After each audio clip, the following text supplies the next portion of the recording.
नमस्कार। अब तक के सभी समाचारों को लेकर आपके साथ मैं हूं सुखवीर। आप देख रहे हैं आपका अपना चैनल भिवानी हलचल। और आज की खबरें इस प्रकार से। शुक्रवार देर शाम स्वास्थ्य विभाग द्वारा प्राप्त आंकड़ों के अनुसार जिले में कोरोना महामारी के 209 नए केसेज मिलने के बाद एक्टिव केसेज का आंकड़ा बढ़कर 858 हो गया है। वहीं इस बारे में सीएमओ डॉक्टर रघुवीर सांडीले ने बताया कि कुल संक्रमित मरीजों में से 461 मरीज शहरी क्षेत्र से और 397 मरीज ग्रामीण क्षेत्र से संबंधित हैं। न तो हम सब स्वयं को रोक पा रहे हैं और न ही कोरोना संक्रमण रुक रहा है। एक तरफ जहां दिन प्रतिदिन कोरोना के केसेस बढ़ते हुए नजर आ रहे हैं, दूसरी तरफ न तो बाजारों में ही भीड़ कम हो रही है और न ही हम एसओपी का पालन पूरी तरह से कर पा रहे हैं। इसीलिए शनिवार समाचार लिखे जाने तक कोरोना संक्रमण के 209 नए केसेस के साथ एक्टिव केसेस की कुल संख्या 858 तक पहुंच गई है। हालांकि तीसरी लहर में लोगों के ठीक होने की संख्या भी तेजी से बढ़ रही है, फिर भी बार बार लोगों से अपील की जा रही है कि कोविड-19 के नियमों का पालन पूरी तरह से करें और खुद भी बचें और दूसरों को भी बचा कर रखें।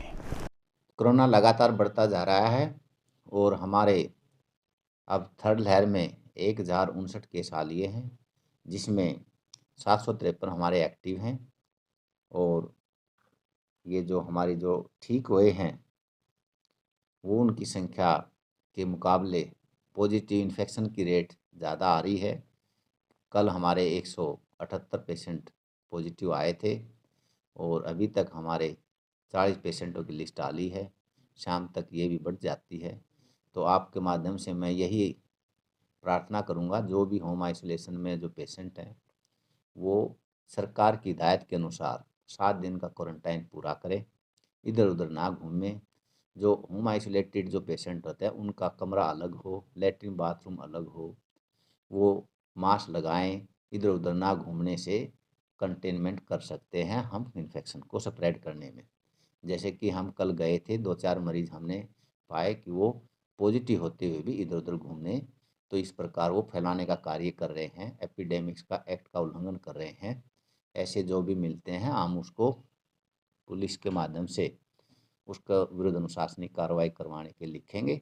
तो सभी से प्रार्थना है, जो भी होम आइसोलेटेड पेशेंट हैं वो अपने आप को 7 दिन तक कम से कम घर में ही क्वारंटाइन रखें। एक तो ये बात। दूसरी ये है कि जो आदमी स्वस्थ है, जिसको कोरोना नहीं है, वो आदमी बहुत ज़रूरी कार्य हो तो ही घर से बाहर निकले। बाहर निकलते समय मास्क लगाएं, सोशल डिस्टेंस रखें और बार बार हाथ धोएं। हमारी जो वैक्सीनेशन की जो डोज बची हुई है, पहली बची हो, सेकंड बची हो, प्रिकॉशनरी डोज बची हो, बच्चों को 15 साल से ऊपर हैं और 18 साल के बीच में हैं, उनको फर्स्ट डोज बची हो, वो सभी जल्दी से जल्दी लगवाएं। ये अच्छी बात है कि हमारी वैक्सीनेशन ठीक होने के कारण और सारे देश में ही माइल्ड और नो सिम्टम के केस ज़्यादा हैं, सिम्टोमेटिक के केसों की संख्या कम है। लेकिन हमने लापरवाह नहीं होना, हमें सचेत रहना है कि ये अगर मान लो इन्फेक्टेड जो पेशेंट है इधर उधर घूमे और कमज़ोर इम्यूनिटी के आदमी को संक्रमित हो जाता है तो उसको गंभीर समस्या होने की संभावना है। उसको दाखिला भी करने की ज़रूरत पड़ सकती है, उसको वेंटिलेटर की भी ज़रूरत पड़ सकती है। तो हमारे जो जिसकी इम्यूनिटी कम है, जो डायबिटीज़ पेशेंट हैं, जो कैंसर के मरीज़ हैं, जो स्टेरॉयड ले रहे हैं, इम्यूनो सप्रेसिव जो दवाई ले रहे हैं, उन मरीजों को इन्फेक्शन होने से बचाएं हम। और जब भी बचा सकते हैं जब हम मास्क लगाएं, सोशल डिस्टेंस रखें, बार बार हाथ धोएं और समय पर वैक्सीनेशन लगाएं। सोमवार को रोहतक गेट स्थित राजपूत धर्मशाला में नेताजी सुभाष चंद्र बोस की जयंती की पूर्व संध्या पर स्वतंत्रता सेनानी उत्तराधिकारी कल्याण संगठन द्वारा एक कार्यक्रम का आयोजन किया गया। इस अवसर पर संगठन के राष्ट्रीय अध्यक्ष महेंद्र पाल यादव व उनकी टीम सदस्यों ने नेताजी के महत्वपूर्ण योगदान को याद करते हुए उनकी प्रतिमा पर पुष्प अर्पित किए। नेताजी सुभाष चंद्र बोस की जयंती के उपलक्ष्य पर स्वतंत्रता सेनानी उत्तराधिकारी कल्याण संगठन द्वारा कार्यक्रम का आयोजन किया गया। इस कार्यक्रम में संगठन के राष्ट्रीय अध्यक्ष महेंद्र पाल यादव और स्वतंत्रता सेनानियों के परिजनों ने उन्हें याद करते हुए श्रद्धा सुमन अर्पित किए। नेताजी सुभाष चंद्र बोस को श्रद्धा सुमन अर्पित करते हुए संगठन के राष्ट्रीय अध्यक्ष महेंद्र पाल यादव ने बताया कि नेताजी सुभाष चंद्र बोस का जन्म 23 जनवरी सन 1897 को ओडिशा के कटक शहर में हिंदू कायस्थ परिवार में हुआ था। उनके पिता का नाम जानकीनाथ बोस और मां का नाम प्रभावती था। नेताजी सुभाष चंद्र बोस भारत के स्वतंत्रता संग्राम में अग्रणी तथा सबसे बड़े नेता थे। द्वितीय विश्व युद्ध के दौरान अंग्रेजों के खिलाफ लड़ने के लिए उन्होंने जापान के सहयोग से आज़ाद हिंद फौज का गठन किया था। उनके द्वारा दिया गया जय हिंद का नारा भारत का राष्ट्रीय नारा बन गया। तुम मुझे खून दो मैं तुम्हें आज़ादी दूंगा का नारा भी उन्हीं का था, जो उस समय अत्यधिक प्रचलन में आया। भारतवासी आज भी उन्हें नेताजी के नाम से ही संबोधित करते हैं।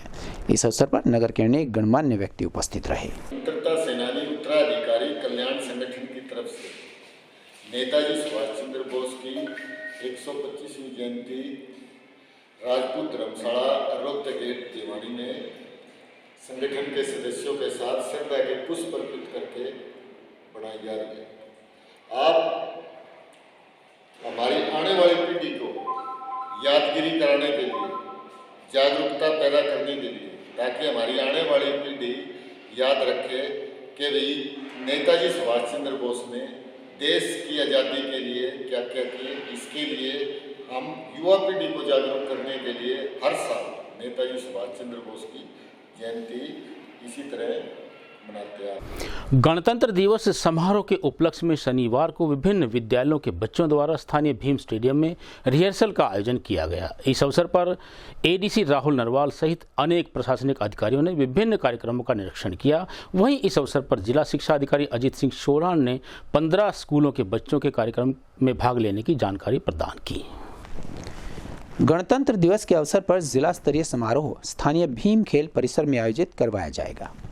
समारोह की तैयारियों को लेकर शनिवार को स्थानीय भीम खेल परिसर के बॉक्सिंग हॉल में विभिन्न स्कूल्स के बच्चों ने सांस्कृतिक कार्यक्रमों की रिहर्सल की और बेहतर प्रदर्शन करने वाले स्कूल्स इसमें शामिल किए गए। समारोह में सूर्य नमस्कार, देशभक्ति के साथ साथ देश की विभिन्नता में एकता का रंग बिखेरने वाले सांस्कृतिक कार्यक्रमों की प्रस्तुति हुई। रिहर्सल के दौरान एडीसी राहुल नरवाल ने बताया कि समारोह में प्रस्तुत किए जाने वाले कार्यक्रम शानदार होंगे। उन्होंने बताया कि प्रदेश के कृषि एवं पशुपालन मंत्री श्री जेपी दलाल गणतंत्र दिवस पर समारोह में मुख्य अतिथि के रूप में शिरकत करेंगे और ध्वजारोहण करेंगे। वहीं आज के कार्यक्रम में अनेक विद्यालयों द्वारा अपनी अपनी शानदार प्रस्तुतियां दी गई और इन सभी स्कूल्स को और बेहतर ढंग से तैयारी कर कार्यक्रम के लिए तैयार रहने के निर्देश दिए गए।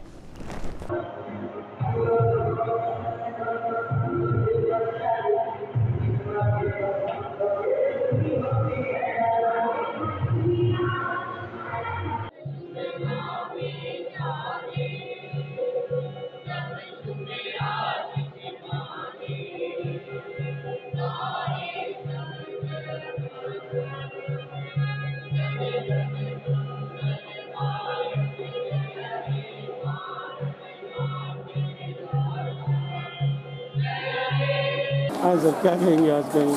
देखिए, गणतंत्र दिवस की जो तैयारियां हैं वो चल रही है जिला प्रशासन की तरफ से, और जो कल्चरल फेस्टिवल, जो कल्चरल डांसेस होने हैं हमारे, ठीक है, उसको लेकर हमारे तैयारियों की समीक्षा चल रही है। तो डीपीआरओ, डीईओ, डीडीपीओ इनके साथ हमने टीम बना के रिहर्सल करवा रहे हैं। आज 15 स्कूलों ने इसमें हिस्सा लिया था। आज हमारी ये सिलेक्शन की रिहर्सल थी। आज हमने कुछ 7 या 8 जो हमारी अच्छी जो परफॉर्मर थे उनको हमने 26 जनवरी परफॉर्म करने के लिए सिलेक्ट किया है। ये अब अपनी प्रैक्टिस करवा के और 24 तारीख को हमारी फुल ड्रेस रिहर्सल होगी, उसमें अपनी परफॉर्मेंस दिखाएंगे। 26 को फिर अपना फाइनल जो हमारा नेशनल फेस्टिवल है उसमें अपना डेमो देंगे। भिवानी की सड़कों पर आवारा पशुओं व गौवंश के कारण हो रही सड़क दुर्घटनाओं से जिला वासियों को शीघ्र मिलेगी निजात, यह कहना है भिवानी के अतिरिक्त उपायुक्त राहुल नरवाल का। वहीं उन्होंने बताया कि गौवंश व आवारा पशुओं को पकड़ने के लिए टेंडर जारी कर दिया गया है, जिसके तहत ठेकेदार द्वारा इन पशुओं को नंदीशालाओं में भेजा जा रहा है। भिवानी में अनेक स्थानों पर यदा कदा घूमने वाले आवारा एवं बेसहारा पशुओं की सुध लेने के लिए प्रशासन एक बार फिर आगे आया है। अतिरिक्त जिला उपायुक्त राहुल नरवाल ने इस बारे में विशेष रूप से बातचीत करते हुए बताया कि नगर में घूमने वाले बेसहारा पशुओं को सहारा देने और आम जन को उनसे निजात दिलाने के लिए टेंडर्स जारी कर दिए गए हैं। इसके बाद उन्हें पकड़कर विभिन्न गौशालाओं में रखा जाएगा या उन्हें निर्धारित स्थानों पर भेज दिया जाएगा। आवारा पशुओं का टेंडर लगा हुआ है और हम पकड़ भी रहे हैं उन्हें, ठीक है। जो गौवंश हैं उनको हम गौशाला में लेके भी जा रहे हैं, ठीक है। तो हम जिला प्रशासन की मुहिम कामयाब होगी, विश्वास रखिए। शनिवार को न्यू भारत नगर स्थित शिव मंदिर वाली गली के निवासियों ने बीते करीब 1.5 वर्ष से चली आ रही गंदे पानी की समस्या का समाधान नहीं होने पर प्रशासन के खिलाफ अपना रोष व्यक्त किया।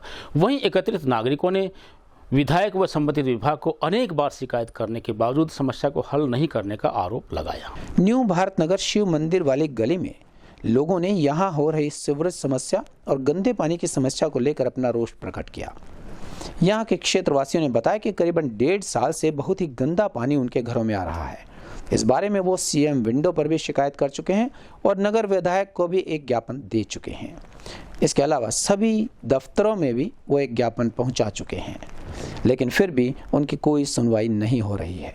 उनका कहना था कि पानी इतना गंदा आ रहा है कि न तो इसे पीने में और न ही किसी अन्य कार्य में उपयोग किया जा सकता है। पीने के लिए उन्हें बार बार पानी मोल खरीद कर लाना पड़ता है। उन्होंने कहा कि इस पानी से न तो वो नहा सकते हैं न ही कपड़े धो सकते हैं, और वहीं इतनी गंदी बदबू इस पानी में आती है कि लगातार बच्चे और बुजुर्ग बीमार हो रहे हैं। उनका यही कहना था कि कोरोना की तीसरी लहर को देखते हुए यहाँ के वासी डरे हुए हैं। उन्होंने आगे यह भी कहा कि कोरोना से तो नहीं, लेकिन इस पानी की वजह से वो ज़रूर मारे जाएंगे। प्रशासन इसे तुरंत ठीक करे, वरना उन्हें रोड जाम करने के लिए मजबूर होना पड़ेगा। क्या समस्या कितने टाइम से है जी? ये जी हमारा है न्यू भारत नगर का वार्ड नंबर 9 माग्य एमसी का। ये करीब 1.5-2 साल से ये समस्या रही पानी वाली। सीवर का पानी मिल के लाइन के अंदर आ रहा है। वार्ड में एमसी को भी दिखा दिया, एमएलए साहब को भी हम जा कर के पूरी कॉलोनी के 3 बार जा कर के वो दिया है एप्लीकेशन। करीब 1.5 साल से कोई भी समाधान नहीं हो रहा। अब हमारे यहाँ जो है कि पानी पीने के लिए तो छोड़ो, आप कुछ भी लेटरिन बाथरूम के हाथ धोने के लिए काबिल भी नहीं है। अभी आपको पानी दिखाया गया, उसमें आप देखो कितना सीवर की बदबू मार रही है। तो इसका कोई सुनवाई नहीं कर रहा, कोई समाधान नहीं हो रहा। तो आपसे हाथ जोड़ के प्रार्थना है कि भाई आप भिवानी के अंदर ये जो वार्ड 9 है मांगेराम एमसी का, तो इसमें पानी की समस्या का समाधान कराया जाए। वार्ड न्यू भारत नगर से बोल रही हूँ मंजीत।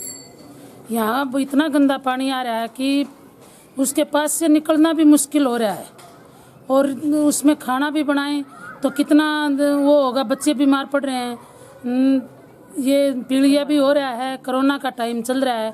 कोई समाधान निकाला जाए इसका। तो इसकी शिकायत हम बार बार इसकी शिकायत करते रहे हैं, विधायक जी को भी बोला है और डीसी साहब के भी पेश हुए हैं इस चीज़ के लिए। बार बार 3-4 बार एप्लीकेशन दे ली और बार बार इसको मन में आती है उसी जगह गली को पाड़ के छोड़ देते हैं। जहाँ बीमारी है वहाँ तो कुछ भी नहीं देख रहे। 800 रुपये का टैंकर हो रहा है, कितना पानी डलवाएंगे? अब सर्दी में कितना मुश्किल होता है और गर्मी में तो और ज़्यादा मुश्किल होगा। लगा रखी हमने, हमारा कोई समाधान नहीं है। हमने नई लाइन डलनी चाहिए हमारे। क्या परेशानी आ रही है? परेशानी क्या आ रही है? पानी की समस्या। Ward number 9 new Bharat Nagar, यहाँ लगभग 2-2.5 साल से पानी इतना गंदा आ रहा है, पीने के लायक तो है ही नहीं, यानी कि बर्तन साफ करने के लायक भी नहीं है। हमने सीमेंट विंडो भी लगा दी, एमएलए साहब को कई बार 2-3 बार लगा दी, यहाँ कोई समाधान नहीं होता। फॉर्मेलिटी पूरी होती है, वहाँ फाड़ दिया, वहाँ फाड़ दिया, वहाँ फाड़ दिया। हम कर रहे हैं कर कोई नहीं रहा कुछ भी। हमें तो समाधान चाहिए पानी साफ होने का, हमें पानी साफ चाहिए बस, और कोई बात नहीं है। जो हमारा तो मौलिक अधिकार यही है, और हमारे पास है क्या? हम तो वोट दे सकते हैं, अपना राइट मांग सकते हैं, ना राइट मिल रहा है ना कुछ और मिल रहा है। हमें 1.5-2 साल हो गए जी। यहाँ मैं इंडियन आर्मी के अंदर सर्विस करता हूँ, और जब भी मैं आता हूँ छुट्टी तो बच्चे बीमार होते हैं। उसका कारण है कि पानी इतना गंदा आता है कि पीने की तो बात छोड़ो, उसके हाथ में नहीं ले सकती उसको। इतनी बदबू आती है, गटर जितनी बदबू आती है उसकी। और जगह जगह इसको उन्होंने फाड़ दिया लेबर वालों ने, लेकिन उसमें कोई समाधान नहीं हो रहा। तो हमें कम से कम 1.5-2 साल हो गया, कई दफ़े उसकी शिकायत भी कर ली, उस पर कोई एक्शन नहीं लिया जाता। और बच्चे बीमार होते हैं, बार बार डॉक्टर के पास जाते हैं, उसका कारण पानी का ही है। तो हमें इस पानी की समस्या का हल चाहिए। बीते काफ़ी दिनों से हनुमान ढाणी क्षेत्र में सीवरेज ब्लॉकेज समस्या को झेल रहे नागरिकों के लिए जन स्वास्थ्य विभाग एसडीओ विजय पाल के नेतृत्व में पहुंची टीम ने दिन रात एक करके ब्लॉकेज को दूर कर दिया। इस बारे में स्थानीय नागरिकों ने खराब मौसम के बावजूद उनकी समस्या को हल करने के लिए विभाग कर्मचारियों का धन्यवाद किया। भिवानी के हनुमान गेट पर शिविर लाइन की मेन लाइन्स ब्लॉक थी, जिसे लेकर करीबन आधे शहर में शिविर की समस्या बनी हुई थी। जन स्वास्थ्य विभाग के कर्मचारी इस समस्या से निजात दिलाने के लिए यहाँ दिन रात डटे रहे, लेकिन फिर भी इस समस्या में करीबन 3-4 दिन लगे। इसी कड़ी में जन स्वास्थ्य विभाग के एसडीओ पवन कुमार अपनी पूरी टीम के साथ इस कार्य में जुटे और शुक्रवार को देर रात तक कड़कड़ाती ठंड में कर्मचारियों के साथ काम करते रहे और इस कार्य पर विजय प्राप्त की। क्षेत्रवासियों ने उनका तहे दिल से धन्यवाद भी किया। इस बारे में अम्बेडकर कॉलोनी के अश्विनी कुमार से जब बातचीत की गई तो उन्होंने बताया कि करीबन 1 हफ्ते से आधे से ज़्यादा शहर इस शिविर की समस्या से परेशान था। शुक्रवार देर रात को करीबन 2 बजे तक इस लाइन को ठीक किया गया और लगभग इस समस्या का समाधान हो गया। गेट पर ऑक्सीजन की लाइन है और इसके अंदर ये जो डिस्पोजेबल मटेरियल है, पॉलीथीन वगैरह है, ये पब्लिक डाल देती है, उससे चौक हो। कल से हमने पंप सेट लगा रखे है, हमारे आदमी काम कर रहे हैं, हम इसको जल्दी क्योंकि एजेंसी है उसकी एक नाम से जो में ठेकेदार है उससे कहेगा कोई गोताखोर वगैरह का अरेंजमेंट चालू कर देंगे। पानी टूटने के बाद हम इसको जाम कर देंगे। तो इसी कौन कौन से एरिया प्रभावित हो रहा है सर? इससे प्रभावित हनुमान ढाणी है, हनुमान गेट है और यही साइड का एरिया है जो कई दिनों से हनुमान गेट चौक से लेकर देवसर चुंगी का जो एरिया आता है उसके बीच में मेन लाइन सीवर की बंद थी, जिसको लेकर हम अधिकारी को बार बार बोल रहे थे। कल रात शुक्रवार को देर रात 2 बजे तक उन्होंने सीवर लाइन जाम को उनकी टीम के प्रयासों से खोल दिया है, जिससे कि क्षेत्रवासी हनुमान गेट एरिया, अम्बेडकर नगर, पिपली वाली जोड़ी, हनुमान ढाणी, हलवास गेट एरिया को राहत मिलेगी। हम पब्लिक हेल्थ भिवानी की टीम, विजयपाल एसडीओ, महेंद्र जय सतीश जी व उनकी सारी टीम का धन्यवाद करते हैं, जिससे कि उन्होंने मेहनत की देर रात तक और हमारे क्षेत्रवासियों को सीवर लाइन जाम की समस्या से छुटकारा दिलवाया। चौधरी बंसीलाल सामान्य अस्पताल के डिप्टी सीएम व डेंटल चिकित्सक डॉक्टर विनोद पवार ने तोशाम स्थित अपनी टीम के साथ बस स्टैंड के निकट निजी चिकित्सक के क्लिनिक पर पहुंचकर दवाइयों की जांच की। जांच के दौरान निजी चिकित्सक द्वारा अवैध चिकित्सा पद्धति का प्रयोग करने के आरोप में पुलिस विभाग में मामला दर्ज किया गया ताकि चिकित्सक पर कार्रवाई की जा सके। स्वास्थ्य विभाग के डिप्टी सीएम और डेंटल चिकित्सक विनोद पवार ने पुलिस को दी शिकायत में बताया कि उनको मेल के माध्यम से एक शिकायत मिली थी कि बस स्टैंड के समीप एक चिकित्सक अवैध चिकित्सा पद्धति और अनाधिकृत दवा बेच रहा है। शिकायत पर पुलिस की टीम मौके पर पहुंची। टीम के मौके पर पहुंचने के बाद चिकित्सक क्लिनिक को खुला छोड़कर चला गया। टीम ने चिकित्सक के मोबाइल नंबर पर संपर्क किया तो उसने खुलासा किया कि वो दूर है और जांच में शामिल नहीं हो सकता, जबकि डिप्टी सीएमओ ने बताया कि चिकित्सालय के पड़ोसी दुकानदारों ने बताया था कि कुछ समय पहले वो यहाँ आया था और ये नहीं पता कि वो कहाँ है। पुलिस ने डिप्टी सीएमओ की शिकायत पर फर्जी चिकित्सक के खिलाफ विभिन्न धाराओं सहित डेंटिस्ट एक्ट के तहत मामला दर्ज किया है और मामले में छानबीन जारी है। हमारे पास एक कंप्लेन आई थी कि तोशाम के अंदर श्री श्याम दत्तों का अस्पताल वो इलीगल मेडिकल और डेंटल प्रैक्टिस कर रहा है। तो उसी वक्त एक टीम बनाई गई जिसमें मेरे को, डॉक्टर हेमंत गौरव जी को और रमन सोरान जी को इन्वॉल्व करके हम तोशाम गए वहाँ पर। तो हमें देख करके वहाँ पर वो जो क्लिनिक चलाने वाला था वो देख करके भाग गया। टीम ने उसको कांटेक्ट करने की कोशिश पर वो नहीं आया। उसके बाद वहाँ पर जाकर देखा तो वहाँ पर बहुत सारे डेंटल के इंस्ट्रूमेंट थे, कुछ दवाइयाँ थी, तो उसको ले करके सील कर करके और तोशाम में SHO को दे दी गई है और उसके खिलाफ FIR दर्ज करा दी गई है। कोरोना महामारी से बचने के लिए 60 वर्ष से अधिक आयु वर्ग, आंगनबाड़ी विभाग, कर्मचारी व पुलिस विभाग सहित सभी फ्रंट लाइनर शीघ्र लगवाएं कोरोना की बूस्टर डोज। यह कहना है district immunization officer doctor Sunil Kumar का। उन्होंने बताया कि जिले में 18 वर्ष से अधिक आयु वर्ग के 8,40,842 युवकों को व दूसरी डोज लगवाने वाले करीब 7,21,300 लोगों को दूसरी डोज दी जा चुकी है। वहीं उन्होंने अभिभावकों से अपने बच्चों को शीघ्र डोज लगवाने की अपील की। बच्चों को वैक्सीनेशन को लेकर के सरकार और प्रशासन काफ़ी मुस्तैद नज़र आ रहे हैं। डिस्ट्रिक्ट इम्यूनाइजेशन ऑफिसर के अनुसार 3 जनवरी से शुरू किए गए 15 से 18 वर्ष तक के युवाओं में से लगभग 38,000 बच्चों को पहली डोज लग चुकी है। वहीं उनका कहना था कि ज़िले में अब तक 18+ एज वालों में 8,40,842 युवाओं को पहली डोज वैक्सीन की लग चुकी है। उन्होंने अभिभावकों से निवेदन किया कि वो या तो सीधे जा कर के अपने बच्चों को वैक्सीन लगवाएं या फिर विद्यालयों के प्राचार्यों से मिलकर शीघ्र ही अपने बच्चों को वैक्सीन लगवाएं और कोरोना संक्रमण से बचाएं। पता है कि जिले को राज्य मुख्यालय से 18+ की जो हमें टारगेट मिला था वो 8,40,842 वैक्सीनेशन का टारगेट मिला था वैक्सीन करने के लिए, जिसमें ज़िले ने 100% जो है इनको लगा दी है, 100% कवर हो गए। लेकिन बात करूं जहां पर मैं सेकेंड डोज की, इन्हीं लोगों को सेकेंड डोज लगनी थी, तो अभी सेकेंड डोज का केवल 86% लोगों ने ही सेकेंड डोज लगवाई है। कुल बंदों की बात करूं तो 7,21,300 लोगों ने ही सेकेंड डोज लगाई है। तो जो लोग बच गए हैं सेकेंड डोज के, मेरी उनसे हाथ जोड़कर प्रार्थना है कि कृपया अपनी ड्यू अगर हो गई है सेकेंड डोज तो कृपया आएँ। हर स्वास्थ्य केंद्र में, हर स्वास्थ्य उप केंद्र में, जिला भिवानी में, अर्बन में, आपका वॉर रूम में 24 घंटे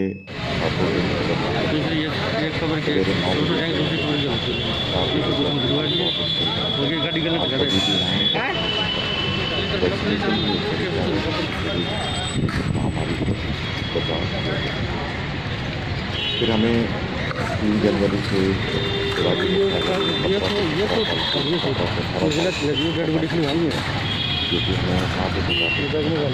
बैग में डाल ले, बैग ठाले में डाल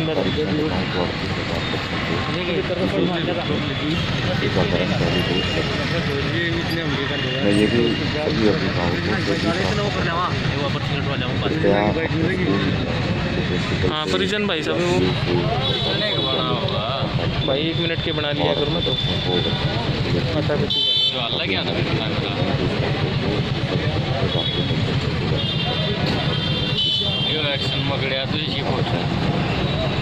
इसके अलावा 10 जनवरी 2022 से सरकार ने जो हमारे हेल्थ केयर वर्कर हैं, फ्रंटलाइन वर्कर हैं और 60 साल के उम्र के ज़्यादा बाशिंदे जो भिवानी डिस्ट्रिक्ट के हैं, जिन्हें किसी तरह की कोई बीमारी है, जैसे मधुमेह है, हार्ट की प्रॉब्लम है, ब्लड प्रेशर है, ऐसे लोगों को एक प्रिकॉशनरी डोज भी लगानी आरंभ करी है। इसमें भी मेरी हाथ जोड़ के रिक्वेस्ट है सभी डिपार्टमेंट से, जितने भी मेरे प्राइवेट डॉक्टर भाई हैं, जो आयुर्वेदिक डॉक्टर्स हैं, जो होम्योपैथिक डॉक्टर्स हैं, उनका स्टाफ है, वो सभी जो है ये प्रिकॉशनरी डोज जो है ज़रूर लगवाएं। मेरी उन जिस बाशिंदे को सेकेंड डोज लगे हुए 9 महीने हो चुके हैं, उसको ये प्रिकॉशनरी डोज ड्यू हो जाती है और वो इसको लगवाएं। इसी के साथ जितना भी मेरी पुलिस स्टाफ है, मेरी उनसे भी रिक्वेस्ट है कि वो फ्रंटलाइन वर्कर्स में आते हैं। जितने भी मेरी आंगनवाड़ी वर्कर्स हैं, मेरी आशास हैं, वो हेल्थ केयर वर्कर्स में हैं। जितने भी म्यूनसिपल कमेटी के जितने भी हमारे कर्मचारी हैं, वो सारे फ्रंटलाइन वर्कर्स में आते हैं। तो वो अपने नज़दीकी स्वास्थ्य केंद्र में जाकर ये अपनी प्रिकॉशनरी डोज ड्यू होने पर ज़रूर लगें। अब मुझे दीजिए इजाज़त। देखते रहिए आपका अपना चैनल भिवानी हलचल।